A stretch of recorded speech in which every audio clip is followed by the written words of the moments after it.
Hazır mısın? Bu baş döndürücü videoda Sharm el Sheik'in sokaklarında kayboluyoruz. Pazarlıkların, alışveriş taktiklerinin ve tüccarlarla olan o samimi, doğal anları ilk elden göreceksiniz. Sadece bu değil, kalacağımız otelin minik ama şirin oda turunu yapıp Sharm'daki otellerin kıyaslamasını ve değerlendirmesini göreceğiz. Ve tabii ki o çok merak edilen Sharm'ın gözdesi Farsha Cafe'ye gidiyoruz. Kemerleri bağla, macera başlıyor.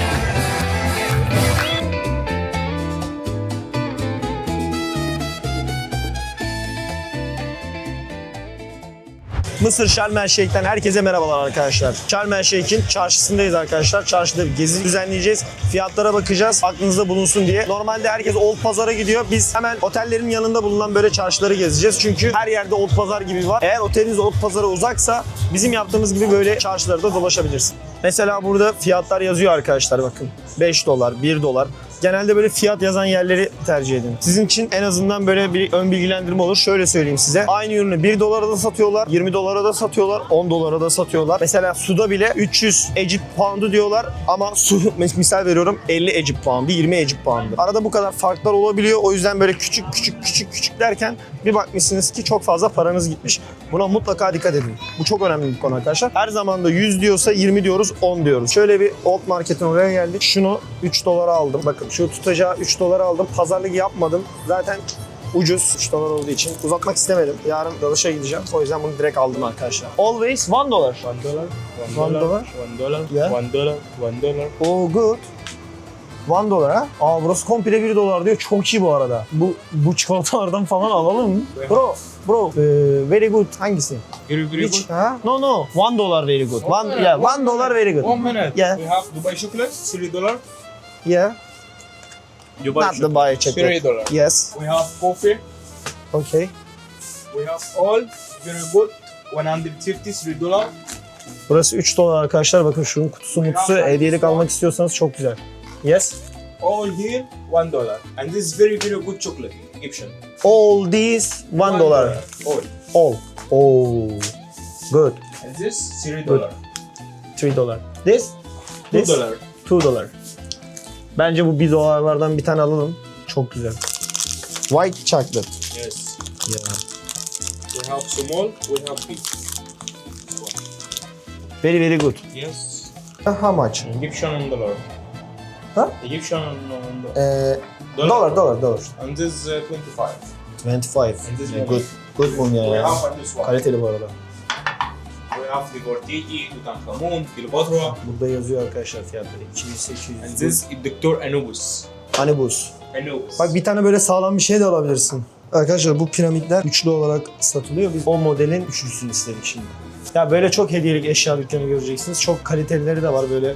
Orta sınıf da var. Ama ben size Kahire'ye giderseniz önce Kahire'den almanızı tavsiye ediyorum arkadaşlar. Ama magnet her yerde aynı. Her yerde aynı fiyat. 1 dolar magnetler. Bunlar da çok iyi bu arada. Burası mesela 265 Egypt yani ortalama 5 dolara geliyor bu. Ya çok iyi ya. Nasıl söyleyeyim? Acayip iyi ya. Ben bayıldım bu arada. Kaliteli demir. Demir gibi. Demir mi bu? Demir değil. Çok iyi ya. Malı çok iyi. 260 Egypt arkadaşlar bu. Şimdi bir papyrus için arkadaşımız bu papyrusu böyle ışığa tutuyor arkadaşlar. Işığı gösterdi. Boyadan şimdi karanlıkta bize papyrusun aydınlanmasını gösterecek. Çok güzel ya. Good bro ya. Maşallah. Good. Abi how much this? How much? Tamam. Okay. Burası da papyrusların bulunduğu alan arkadaşlar. Sharm el Sheik'te de var. Biz zaten Kahire'den bunun toptan fiyat aldık. Evet. This price. Şimdi böyle parfümlerin kokusuna baktık. Çok güzel ama biz uçakta uçamadığımız için bunları alamadık. Ama çok güzeller. Gerçekten bagaj verilecekse alınabilir aslında bagaj için. Çok iyi. Şimdi bardak, delik eşyalarımızı aldık arkadaşlar. Toplamda 20-24 dolara falan anlaştık. İşte diyor ki mesela 1 dolar diyor, 2 dolar diyor, 3 dolar diyor. Anlaşıyorsun. İçeri gidiyorsun. Senden daha farklı fiyatlar talep ediyor. Mesela az önce de arkadaş öyle yaptı. O kısmı çekemedim, beni sinirlendirdi. Ama 30 dolara çıktı mesela. Benim hesapladığım 20 dolarda. En son o kadar uğraştık diye 24 dolarda anlaştım yani. Bu tarz şeyler de oluyor. Şimdi biraz Sharm Meydanı'nı, Sharm Çarşısı'nı gezelim. Size bir de oraları anlatalım. Pazarlıklar genelde böyle oluyor. Aklınızda fikir bulunsun diye çekmiş oldum arkadaşlar.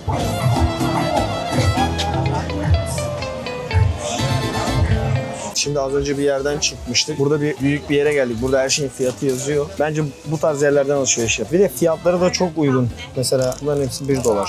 Yandakiler $1. 50 ecip $1 yapıyor. Çok fazla para vermişiz az önce aldığımızda. Kendi kendimizi gidip dolandırıyoruz. O yüzden acele etmeyin arkadaşlar. Burası çok iyi bence. Burası çok iyi ya. Az önce gösterdiğim ürünlerin aynısı arkadaşlar. Buranın karşıma çıkması çok iyi oldu. Bazı şeylerde de çok fark etmiyor. $1, $2 vesaire. Ama ben size şöyle söyleyeyim. Kesinlikle ve kesinlikle bu tarz yerlerden alışveriş yapın. Mutlaka. Bir magnet buldum arkadaşlar. Bu magnetin tanesi bana 0,25 sente falan geliyor. Bu üçlü paket toplam 55 Ecip puandı arkadaşlar. Şimdi ben 3 tane alırsam bundan $3'dan toplam 9 tane magnet almış oluyorum. Bunların da tanesini size göstereyim. Şu şöyle. Yok orada diyor $5, $10. Bak $1 bile değil. Dolandırılmak istemiyorsanız gelin buradan alın direkt. Ben size söylüyorum. Net. Arkadaşlar bu papirüsleri bunlar dandik olanlar. Hadi bunlar da dandik diyelim ama bak şunlar $1. Gidip bakın. Şunlar $1. $1. Bunlar $1. Bunlar böyle kaliteli değil. Gerçekten kaliteli değil ama benim aldığım mesela bak şunun boyutunda aynısını ben $19 aldım. Burada $2 arkadaşlar. Arada bak kalite farkı, ciddi bir kalite farkı var bu baskısı. Ama birilerine hediye almak istiyorsanız şunlardan alıp verebilirsiniz aslında. Ama benim aldığım gerçekten ben yerinden aldım, kaliteli aldım. Ama gelip buradan da bu marketten de alabilirsiniz. Ya bütün alışverişinizi buradan yapıyorum. İşte Şarm El Şeyh sokaklarında alışveriş bu şekildeydi. Bu canlı dükkanlarda pazarlık yapmak çok eğlenceli olsa da eğer benim gibi alışverişi hızlı ve net fiyatlarla yapmak isterseniz Fix Price gibi kurumsal sabit fiyatlı yerleri tercih etmenizi şiddetle tavsiye ediyorum. Bu cüzdanınız için çok daha karlı olacak. Peki bu güzel şehirde konaklama fiyatları nasıl mı? Şarm El Şeyh her bütçeye uygun seçenekler sunuyor. Mesela geceliği ortalama 1000 ila 3000 TL civarındaki Şarm'ın Amerian gibi otellerde uygun konaklama bulunabilir. DoubleTree, Bay Hilton gibi orta segment oteller için ise 4000-8000 TL civarında bir bütçe ayrılabilir. Lüks arayanlar ise Rixos veya Four Seasons gibi otellerde 12.000 TL ve üzeri fiyatlarla rezervasyon yapabilirler. Bu oteller sadece bir örnekti. Herhangi bir reklam anlaşmamız yoktur. Sizlerin Agoda, Booking, Airbnb gibi uygulamalardan araştırıp otel kiralamalarınızı yapmanız gerekiyor. Bizim hikayemiz ise biraz farklı. Kaire'deki büyük baz istasyonu yangını nedeniyle internet erişimimiz bir anda kesilince son dakika kendimizi bu şirin otelde bulduk. Şimdi bu beklenmedik misafirliğimizin detaylarını görmek için o çok merak edilen kısa ev turuna geçiyoruz. Ama hemen ardından Şarm'ın efsanevi mekanı Farşa Kafe'de bizi bekleyen o inanılmaz eğlenceli anlara doğru yola çıkacağız. Hazır mısınız? Önce kısa bir ev turu. Buranın adı Jebel Şarm El Şeyh Otel arkadaşlar. Girişinden itibaren böyle hijyenik olduğunu anlayabiliyorsunuz. İçeriği gördüğünüz zaten hijyenik, sadece ben biraz dağınığım. Hemen yan tarafta lavabosu var. Hemen girişte lavabosu var. Lavabonun yanında duş yeri var. Saç kurutma makinesi var. Hemen çıkışta kapıdan çıkınca salonu görüyorsunuz. Sağ tarafta bir dolap var. Sol tarafta bir 2 kişilik yatak var. Şu an tam karşımda bir tane ayna var arkadaşlar. Size gösterdiğim gibi. Aynı zamanda bir tane mini bar buzdolabı var. Bu mini bar buzdolabı olayı çok iyi. Bir soğutma bazı otellerde yok. En güzel. Biz buraya ne karar verdik? 3 gece 2 tam güne toplamda biz vergiler dahil 5000 TL ödedik. Booking üzerinden yaptık ama burada genel olarak oteller bu şekilde. Ben sadece kaldığım oteli göstermek istedim. Booking, işte Agoda, Airbnb tarzında sitelerden, Şarm El Şeyh'ten otel konaklama bulabilirsiniz arkadaşlar. Ben sadece size ortalama bir konaklamadan, yani burası lüks bir konaklama yeri değil. Lüks yerler de var. Günlüğü 20 milyar, 30 milyar yerler de var. Ortalama bir yer. Çok da uygun bir yerde değil. 600 liraya değer var. Ama bizim tuttuğumuz biraz temiz olsun, işte kahvaltısı yensin diye düşündük. Ama kahvaltıya gidemediğim için hiç sürekli etkinliklere gittim. Çünkü 2 günüm var burada. Çok kısıtlı vaktim var. O yüzden kahvaltıya gidemedim. O zaman şimdi hep beraber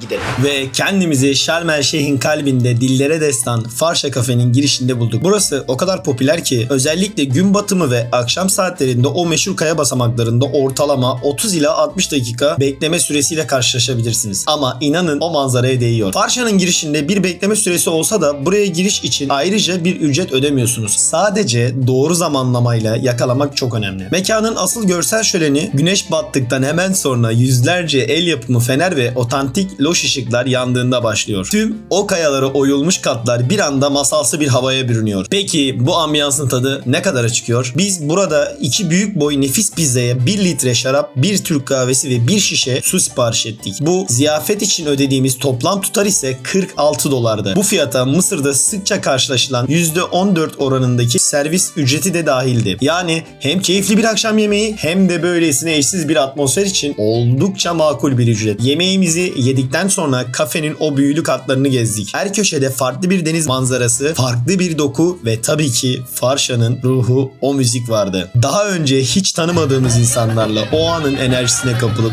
dans etmeye başladık. Şarm'da yakaladığımız o saf eğlence, o anı yaşama hissi inanılmazdı. Şimdi sizlerle beraber Farşa kafenin içerisine girelim.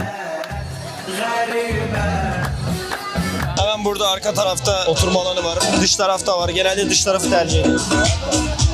Burada insanlar sabahtan beri fotoğraf çekiliyor. Burada fotoğraf çekilme alanı arkadaşlar burası. Genelde burada fotoğraf çekiliyorlar.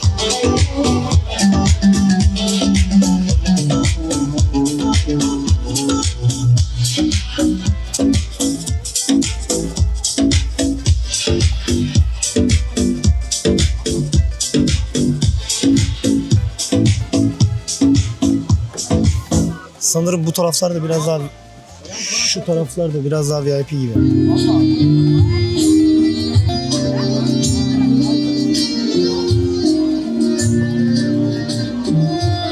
Bu da Farşa'nın üstten görünümü arkadaşlar.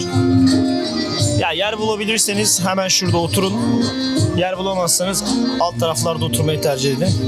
Çünkü fotoğraf çekiminde vesaire bu taraf daha güzel oluyor.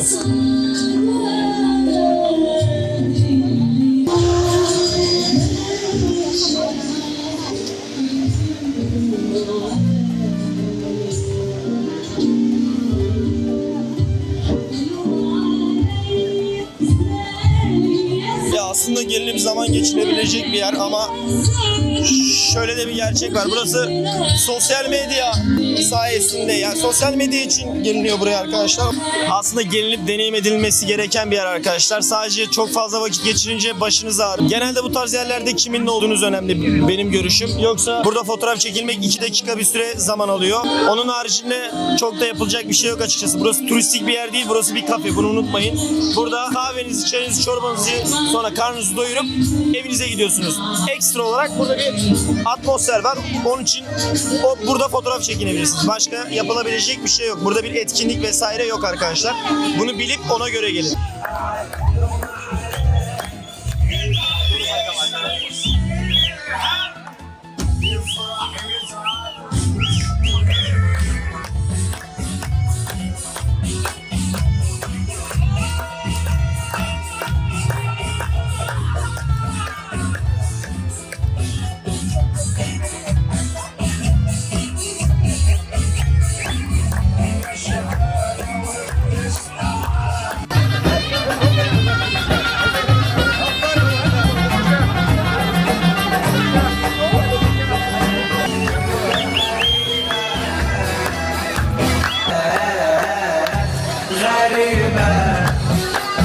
Gördüğünüz gibi bu şehir sadece lüks değil, aynı zamanda fiyat performans olarak da inanılmaz derecede iyi bir tatil destinasyonu. Eğer bütçenizi yormadan unutulmaz bir deniz, kum ve macera istiyorsanız Şarm El Şeyh kesinlikle listenizin başında olmalı. Eğer bu macerayı beğendiysen beni desteklemek için abone olmayı ve videoyu beğenmeyi unutma. Bunlar ücretsiz. Son olarak Şarm'da bir sonraki videoda otel dışında yemek fiyatlarını merak ediyorsan bunu hemen yorumlara yaz. Merak ettiklerini birlikte keşfedelim. O zaman bir sonraki macerada görüşmek üzere. Kendinize çok iyi bakın.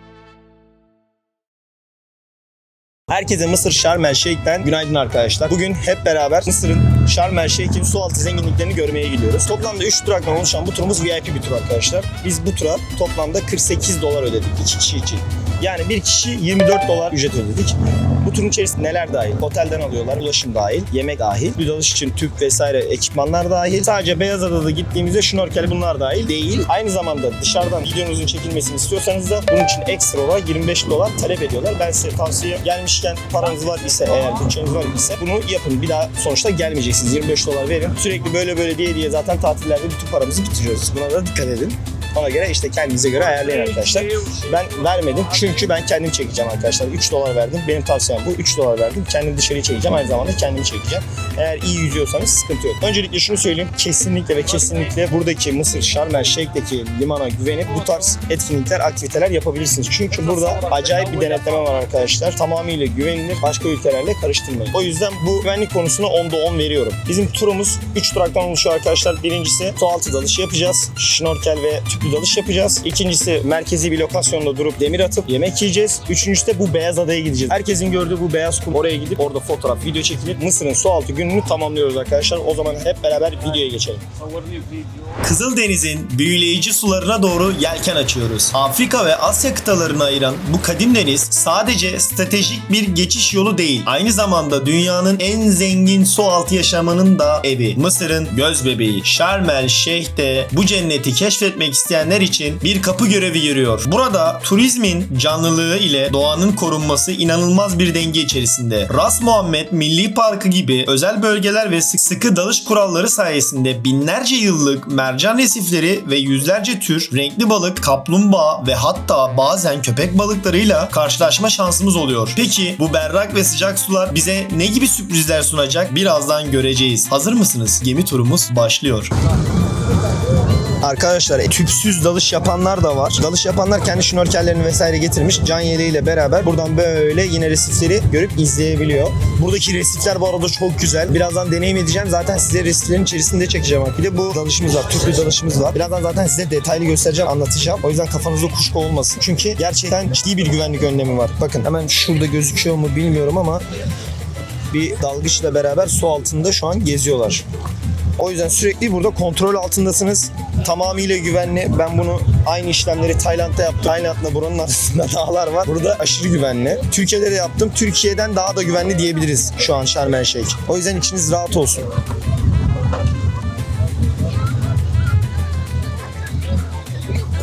Şu an mercanların bulunduğu bölgeye geldim. Burada da gördüğünüz gibi zaten bir sürü gemi var arkadaşlar. Şimdi burada sırasıyla dalış yapılıyor. Önce bizi buraya getirirken bir ortalama yarım saat bir süre geldi. Yarım saat süre içerisinde biz de burada dinlendik. Arkadaşlar bize personeller yardımcı oldu. İşte formlarımızı doldurduk. Heyecan yapmayın, size gelirler Türkçe mi konuşayım, İspanyolca mı konuşayım, işte İngilizce mi konuşayım, Arapça mı konuşayım. Sizin hangi dilde konuşuyorsanız bu konuda size yardımcı oluyorlar. Eğer gelen personel konuştuğunuz dili bilmiyor ise bir başka personeli gönderiyor size daha sonradan. Yani hiçbir sıkıntı yaşamayacaksınız. Bu konuda da içiniz rahat olsun. Güvenle buraya gelip bu hizmeti satın alabilirsiniz. Burası benim beklediğimden çok daha güvenli, çok daha kolay gözüküyor şu an. Acayip böyle etrafı çevreleyip güvenlik önlemi almışlar. O yüzden kafanız rahat olsun. Toplam limandan buraya gelmemiz 30 dakika buldu. Henüz daha kahvaltı yapmadık. Bundan sonraki lokasyonda kahvaltımızı da yapacağız arkadaşlar. O zaman sizleri seriflerle ve dalışla baş başa bırakıyorum. Bunun giydiğiniz kıyımın hemen şu tarafında şu an benimkinde yok. Bedenleri yazıyor, tamam mı? Buradan bedeninizi görün.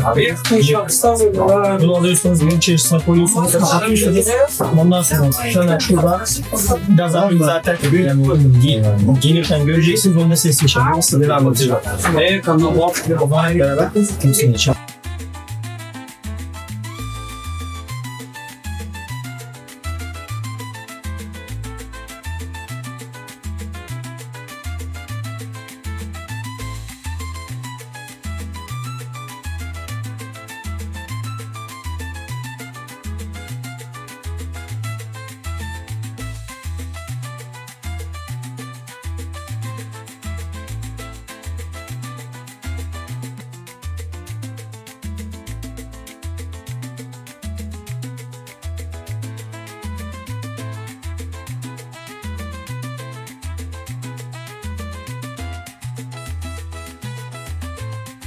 Burası bir dalış cenneti olmasının ötesinde. Kızıldeniz'in kalbi ve en değerli hazinesi. Bu özel bölgenin korunma altındaki statüsü sayesinde su altındaki yaşam inanılmaz bir zenginlikte. Eğitmenlerimiz de sürekli vurguladı. Burada binlerce yıllık sert ve yumuşak mercan resifleri devasa duvarlar oluşturuyor. Bu ekosistemde rengarenk kelebek balıklarından palyanço balıklarına, hatta Beyaz uçlu köpek balıklarına kadar inanılmaz bir biyoçeşitlilik var. Tüplü dalışla veya şnorkelle olsun, bu derin maviye her daldığınızda bambaşka bir gezegene adım atıyorsunuz. O anları kaydetmek için nefesimi tuttum desem yeridir. Su altının o büyülü yorgunluğunu üzerimizden attıktan sonra sıra geldi turumuzun en çok merak edilen, en çok fotoğraf çekilen durağına, Beyazada. Denizin ortasında adeta bir illüzyon gibiydi. Ama oraya gitmeden yemeklerimiz geldi ve hayatımda ilk defa bir gemi turunda yemeği beğendim ve sonuna kadar yedim. Denizin ortasında adeta bir illüzyon gibi aniden beliren,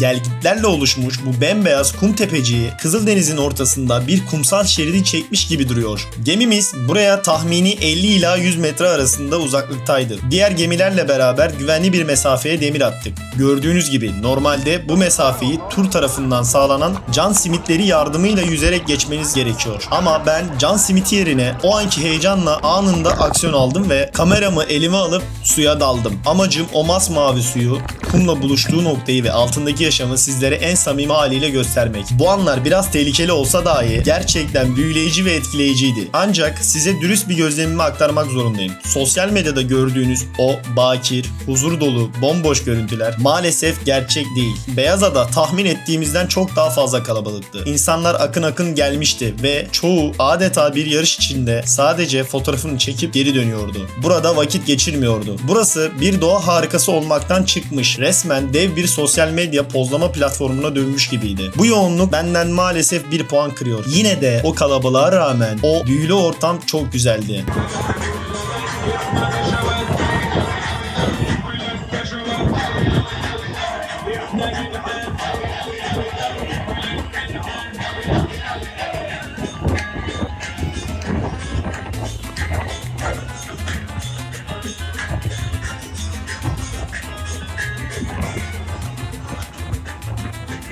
Gemi de güzel bu arada. Hani böyle fotoğraf çekilebileceğiniz alanlar da yapmışlar. Biz alt katta bunlardan oturuyoruz arkadaşlar. İçerisinde geminin lavabo var. Kafanız rahat olsun. Şurada ben oturuyorum. Zaten şeyden de anlarsınız. Yemeklerin tadı çok güzeldi. Aynı ülkedeki gibiydi. Hatta şaşırtıcı bir şekilde bütün tabağı bitirdik. Yanında kola ya da Fanta ikram ediyorlar.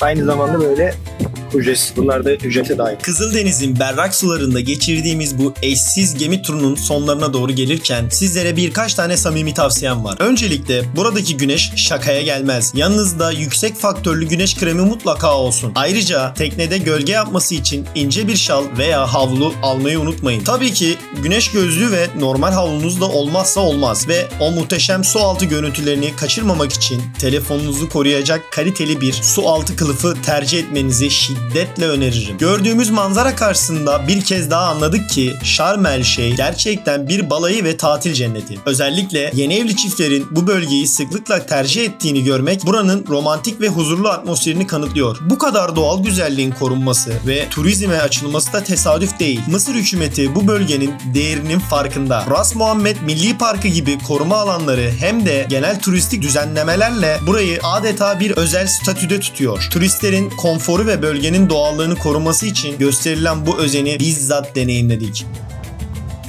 Evet arkadaşlar, günümüzün artık sonuna geldik. Şarm El Şeyh'te su altı sporları yaptık. Dalış gerçekleştirdik. Dalış çok güzeldi. İlk defa yaptığımız için acemiliği ilk defa yaptığımız için bir acemiliğimiz vardı. Onun haricinde o gittiğimiz şey çok güzeldi. Zaten gördüğünüz yemekleri güzeldi. Benim ortalama bir puan vereceksek 5 üzerinden, özellikle güvenlik için 5 üzerinden 4 veririm. Biri nereden kırdım? Biraz bazen aceleci olabiliyorlar. Oradan biraz kırdım arkadaşlar. Ama onun haricinde gerçekten çok güzeldi. Bayıldım. Evet arkadaşlar, bu videoları çekerken gerçekten çok fazla emek gösteriyoruz. Ben şimdi bunu çekiyorum. Siz şu an evde 15 dakikalık videoları izliyorsunuz. Fakat ben bunları haftalarca, belki de aylarca planlayıp, düzenleyip, bunları kurgulayıp, videoları çekip sizlere ulaştırıyorum. O yüzden ciddi bir emek var arka planda. Normalde bu işleri ekipler yapar ama ben tek başıma yapıyorum. Bunları da unutmayalım. Sizden ricam, kanalıma abone olup yorum yaparsanız beni çok mutlu edersiniz. Desteklerinizi esirgemeyin. Zaten ücretsiz arkadaşlar. Kanala abone ol, yorum at, destek ol. Bu kadar. Başka bir şey istemiyoruz sizden. Para istemiyoruz. O zaman Şarm El Şeyh'ten hepinize selamlar. Tekrardan görüşmek üzere arkadaşlar. Şarm El Şeyh'teyiz ve bugün çölün kalbindeki en büyük maceraya atlıyoruz. Sabah otelden alınıp direkt Aldene'nin merkezine ATV'lerin yanına koştuk. Motorlara atladık. O kumlar, o hız, o özgürlük. Çölün devasa sessizliğini yırtarak ilerliyoruz. İlk gizemli durağımız yankı mağaraları.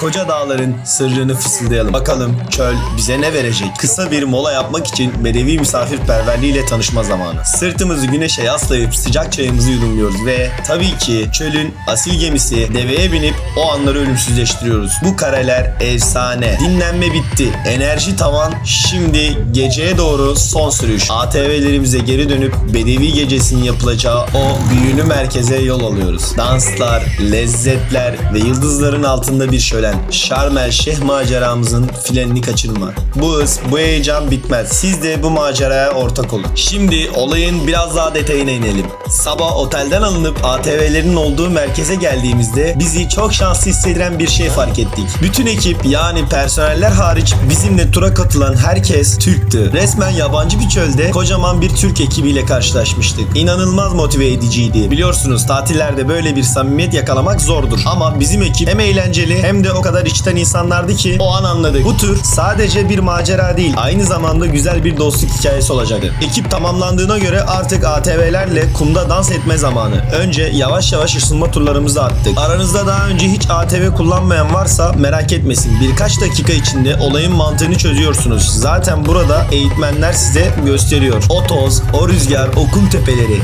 Kendinizi gerçekten bir aksiyon filmin içerisinde gibi hissediyorsunuz. Ve ilk durağımız olan yankı mağaralarına geldik. Buranın özelliği adından da belli zaten. Büyük kayalıkların arasına girdiğinizde sesiniz size geri dönüyor. Hazır tam teçhizatlı, coşkulu bir Türk ekibini bulmuşken ne yaptık dersiniz? Birlikte Türkiye diye bağırdık. Çölün bu kadim yankısına sesimizi duyurduk. İstanbul. Yallah. Yallah. Mağaralardaki o kısa ama coşkulu moladan sonra tekrar ATV'lerimizin başına toplandık. Ekip sorumlumuz önümüzde, sırayı bozmadan bir kervan misali çölde yolculuğa devam ediyoruz. Şimdi rota bedevi çayımızı içeceğimiz ve tabii ki meşhur develerle tanışacağımız dinlenme alanında. Ama burada bir uyarıda bulunmak istiyorum. Deve turumuz her ne kadar ücrete dahil olsa da inanılmaz kısa sürdü ve deveden indiğimizde bizden bahşiş istediler. Biz vermemeyi tercih ettik çünkü gerçekten çok kısaydı. Bilginiz olsun. Bu tip turlarda bahşiş tamamen isteğe bağlıdır ve hizmetin kalitesine göre sizin tercihinizdir. Neyse, deve macerası ne kadar kısa olsa da o mis gibi çayı içmek, o ortamda çölün etrafında dinlenmek ve o atmosferde fotoğraf çekmek tam 1 saatimizi aldı. Güneşin batmaya yakın o kızıl tonları, işte bu anlar her şeye bedeldi. Peki dinlenme bitti. Şimdi sırada ne mi var? Tabii ki bedevi gecesine gitmek için ATV'lerle son bir sprint. Bu maceranın finali gerçekten de beklediğimizden çok daha görkemli olacak. ATV'lerimize son durağımıza gitmek için bindik. Bedevi gecesinin yapılacağı o büyülü alana doğru yola çıktık. Öncelikle fiyat bilgisi vereyim. Biz bu tura toplamda 1000 TL civarında bir ücret ödedik. Ortalama fiyat aralıkları 800 TL ile 1400 TL arasında değişiyor. Size şiddetle tavsiyem gemi turu ve çöl safari turunu birlikte paket olarak alın. İnanın çok daha uyguna geliyor. Buradaki atmosfer gerçekten çok farklı. Bir anda modern hayattan kopup kendinizi çölün ortasında göçebe bir hayat yaşıyormuş gibi hissediyorsunuz. Her yer ışıl ışıl, etrafta dumanlar yükseliyor. Gecemiz Mısır'a özgü danslar ve küçük gösterilerle başladı. Göstericiler masa masa gezerek insanları eğlendirdiler.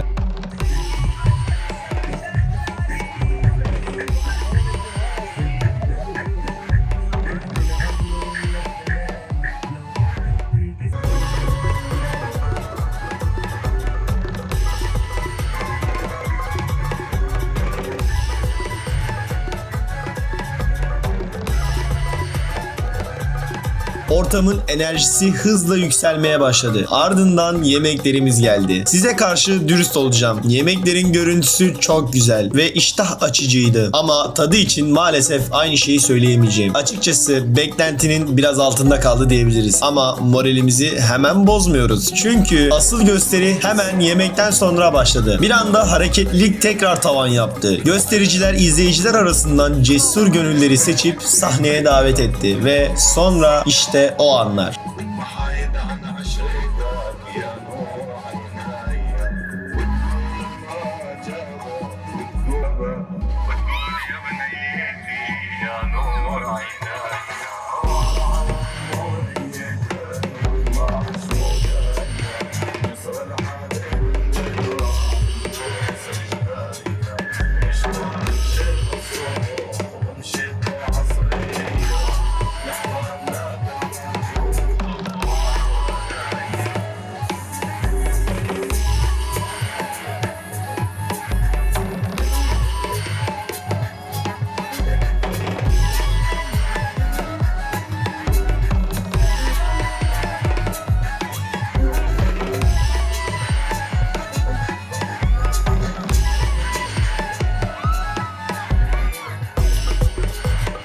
Sahneye bir maymun çıktı. İnsanların üzerinden geçti. Derken bir kutudan yılan ve hatta timsahla yapılan tehlikeli şovlar başladı. Evet, kulağa çok riskli geliyor. Hatta izleyicilerin gözlerini bağlayarak onları timsah ve yılanları verdiler. Ama endişelenmeyin. Bütün bu gösterilerde güvenlik önlemleri en üst düzeye alınmış. Zaten gösteriden sonra hayvanlarla bahşiş karşılığında serbestçe fotoğraf çekilmesine bile izin verdiler. Yani her şey kontrol altındaydı.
İşte Şarm El Şeyh çöl maceramızın sonuna geldik. ATV'lerle tozlu yolları aşmak, yankı mağaralarında sesinizi duyurmak, develerle salınmak ve Bedevi Gecesi'nin o gizemli şovlarına tanıklık etmek, kısacası tek kelimeyle muhteşem bir gündü. Bu güzel deneyimin çok kısa bir özetini size bu videoda aktarmaya çalıştım. Eğer Şarm El Şeyh'e yolunuz düşerse bu çöl safari turunu mutlaka ama mutlaka yapmalısınız. Fiyat performans açısından baktığımızda ödediğimiz her kuruşa değdi. Evet, yemeğin lezzeti düşüktü ama aldığımız macera, eğlence ve atmosfer kesinlikle deneyimlenmeli. Artık Bedevi Gecesi'nin büyüsünü aramızda bırakıp otelimize geri dönüş yoluna doğru çıkıyoruz. Yorgunuz ama inanılmaz mutlu ve dop doluyuz. Hatırlarsanız çöl safari turunu bir paket olarak almıştık. Bu videoda izleyeceğiniz çöl safari turu ve Ras Muhammed gemi turu olmak üzere biz bu iki etkinliğe toplamda $110 civarında bir ücret ödedik. Bu iki etkinliği farklı günlerde yaptığımız için aynı videoya koymadım. Çünkü ayrıntılı olarak değerlendirmek istedim. Bu yüzden hemen ardından mutlaka sizleri Ras Muhammed videosuna bekliyorum. Ras Muhammed Milli Parkı'nın o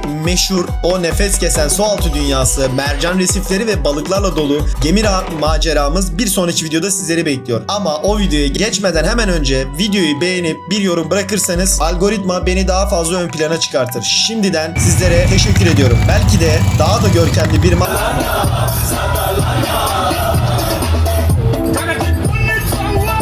Evet arkadaşlar, bugün Mısır'da Amar'da çöl safarisi ve bedevi turu yaptık hep beraber. Yemekleri ortalamaydı. Yenmez mi? Çöldesiniz. Ona göre değerlendirip ona göre yiyin arkadaşlar. Benim deneyimlerim genel olarak güzeldi. ATV'si biraz zayıftı. Ateş dansları biraz zayıftı. Fakat yine de atmosfer olarak çok güzeldi. Bizim turumuzda bugün genelde bizim arabamızda, bizim katıldığımız turda herkes Türktü. Bu yönden de çok şanslıydık ve çok güzel insanlara denk geldik. Beraber çok güzel eğlendik, kaynaştık.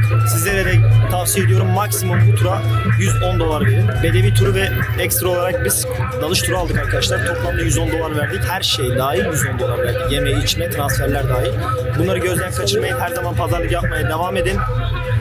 Sizleri seviyorum. Lütfen kanalıma abone olun. Videoların devamını bekleyin.